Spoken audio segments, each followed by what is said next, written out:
Andiamo a vedere il contenuto del nuovo regolamento europeo. Carolina Dacko, la nostra partner svedese di Göteborg. Thank you. Thank you for letting us come and present this topic. And also I wanted to say glad midsommar, because it's a national holiday here in Sweden, not here. So I'm going to talk about the EU's and the Swedish FDI screening, foreign direct investment screening. It's the same, it's just an easier way to talk about it, FDI.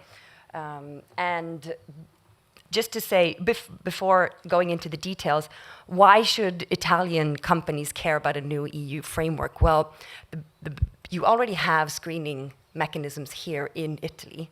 And the difference now will be that from an international perspective, it's no longer a national question, because other member states and the European Commission can come in and give you input on whether or not a foreign investment is okay or not. And that has to be taken into consideration, and I'll go through that in a second.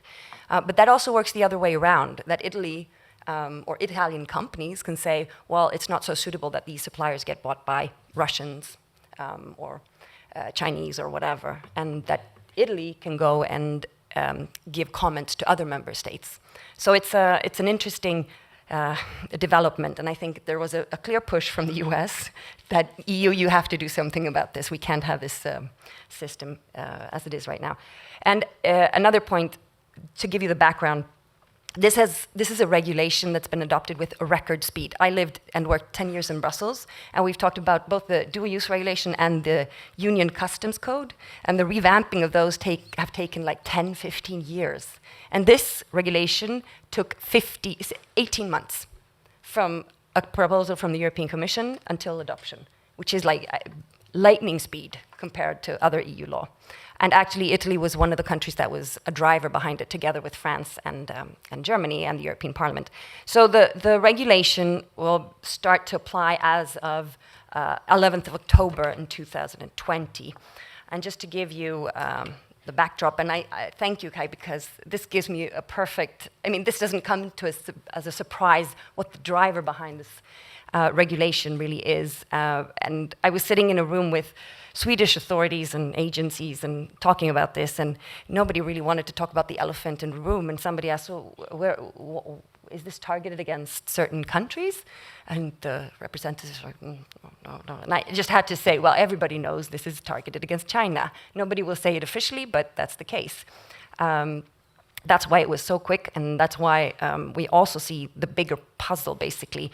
It's part of the EU's new structured strategy with China, and talking about this coming together with export control and sanctions and a new FDI screening mechanism in this policy that was actually the Commission's policy that's on the slide here.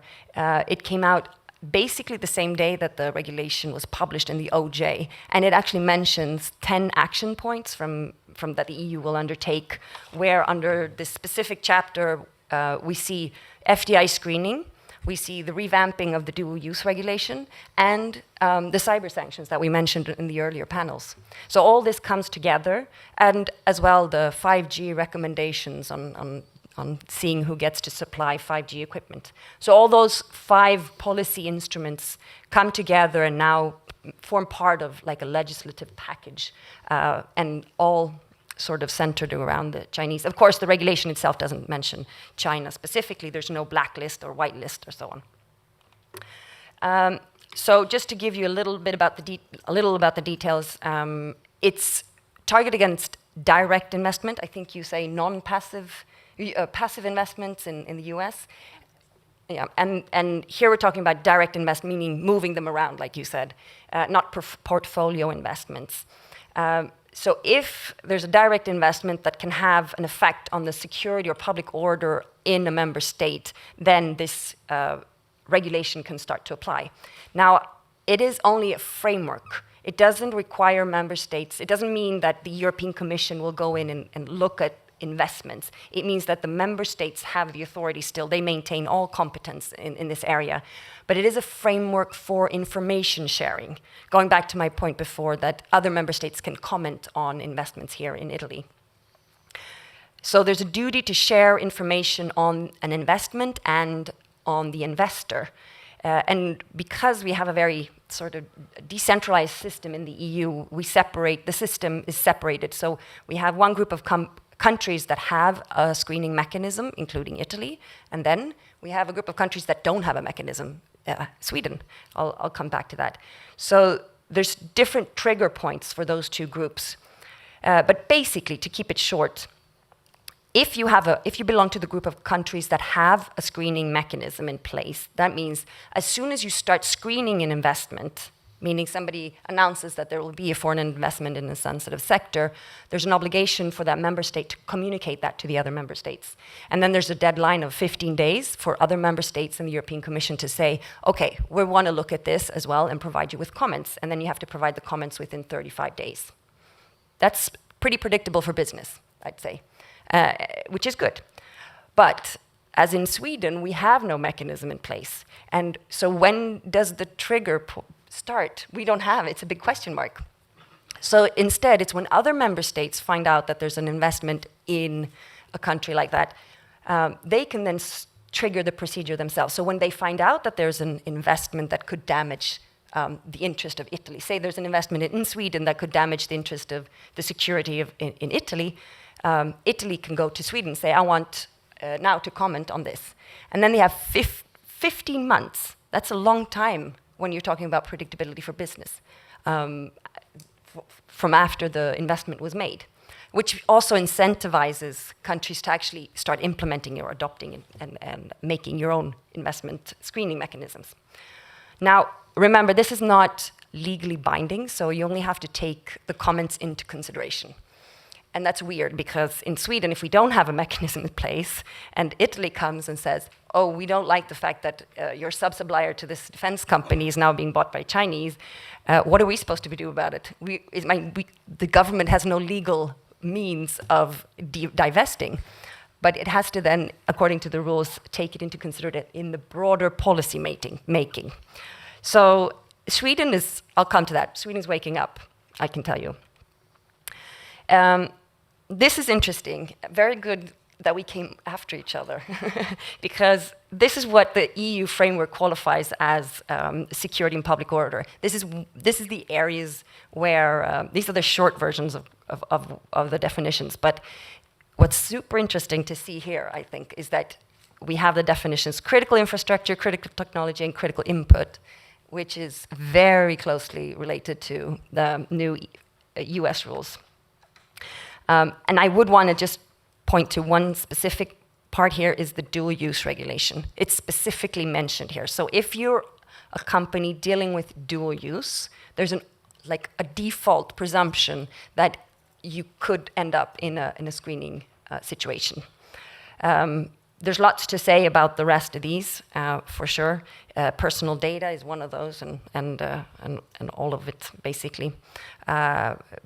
But these are the areas. And then to go to the important point, because the focus of the regulation and of the interest is that a foreign government shouldn't be able to sit with control or influence over European businesses. So the information that a member state has to provide to another member state is on the ownership, ownership of the investor, the value, where the target is located, and the financing. And I think the financing, when we're talking about China, is probably going to be one of the key issues to follow, because there's so much financing you don't really know where it comes from, and so on. And then there's an economic rationale behind it. Is it cheaper in China than elsewhere? Is it competitive, and so on? But the key focus is really to try to figure out where there's a point of influence. So if there's a state-owned company investing with state financing, maybe that's not the most suitable investor in a sensitive area in a European company. So to keep this as short as possible, I'll switch over to the Swedish lack of screening system. And share with you one or two stories just to give you the full picture. So I know none of you can read this, but I'll translate it for you. Or doesn't you read it? Sure. Yeah. Go ahead. So it just says the state sold super advanced technology to China under the radar. And there's a wording, the choice of wording is particularly interesting. So this is one of the big Swedish newspapers. They revealed this at the end of 2018, and we were actually involved in the case before, so we know a lot of the details, but couldn't tell anybody, of course. Now it's published, so we can speak more freely about it. So what happened was, the Swedish state, after the 2008 crisis, invested in a lot of advanced technology, and one of the companies involved in this article was making semiconductor wafers, pretty advanced technology. And after a few years, I think it was in 2015, a Chinese company came and invested bought it from the Swedish state. Now, it was under export control, dual-use products. So every time it exported from Sweden, it had to apply for a license. Now the Chinese investor who had bought the company came and said, well, we want to move the whole factory to China and make this a big business times 100. So they went to the authorities and asked, so we want to, going back to our transfer of technology and so on, to the authorities and said, okay, we want an export authorization for the technology. And they said, no. And there was... You just saw the cultural class of differences in when you get a no in Sweden from the Export Control Authority, you can't appeal it. There's no way to, that's it. Whereas the Chinese owner then wanted to go through all different type of means to change that decision. And just culturally, the more you try to hammer on that decision like that, the more it's going to get locked in. So eventually, there was no possibility to transfer the technology to China. And on top of it, there was a lot of shaming in this because of the fact that this technology was then part of bigger EU programs. So there was no way this is going to be transferred to China in a bigger context. And just the fact that it's the Swedish state selling their ownership in advanced technology. There's so many dimensions to this that made it interesting. So that was a big, big wake-up call. And it also feeds back to the fact that this is export control. We're talking about dual use that's always been under the radar in Sweden. Nobody's really cared that much about it, but all of a sudden becomes news and it becomes part of the screening mechanisms. So Sweden, the late wake-up call, I would call it, a cold shower basically. And that case is one, but then you also have, I think everybody knows about it. I come from Gothenburg and everybody knows Volvo comes from Gothenburg, and that Geely owns the car producers, but then they went in and bought 10% of the other Volvo company. They have the same name, so I know it's confusing, but they're completely different companies. And that became a big wake-up call. And then the same investor, Geely, went and bought a big portion of Daimler. And I think that struck a chord with the Germans as well. And then everybody started asking questions of what's the real intent?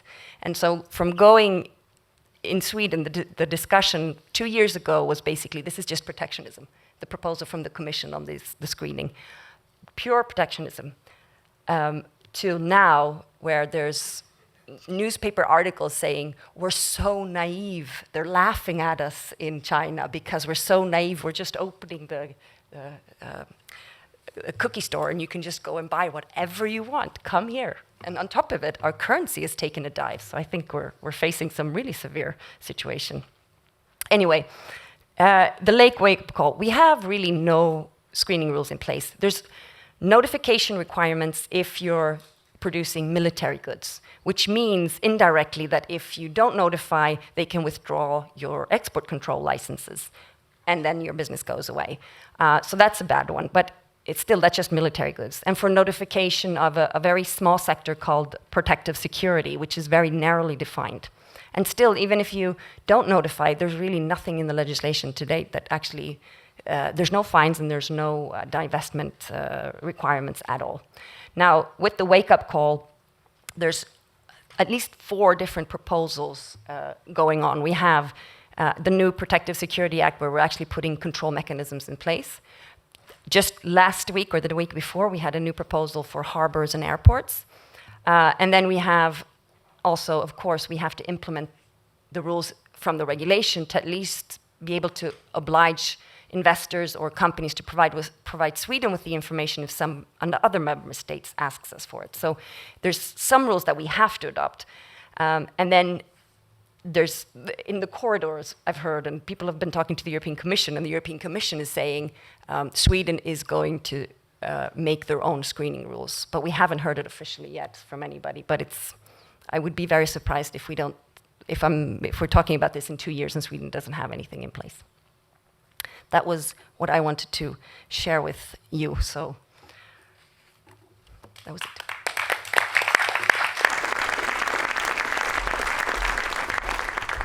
Grazie mille Carolina per l'inquadramento sul regolamento europeo.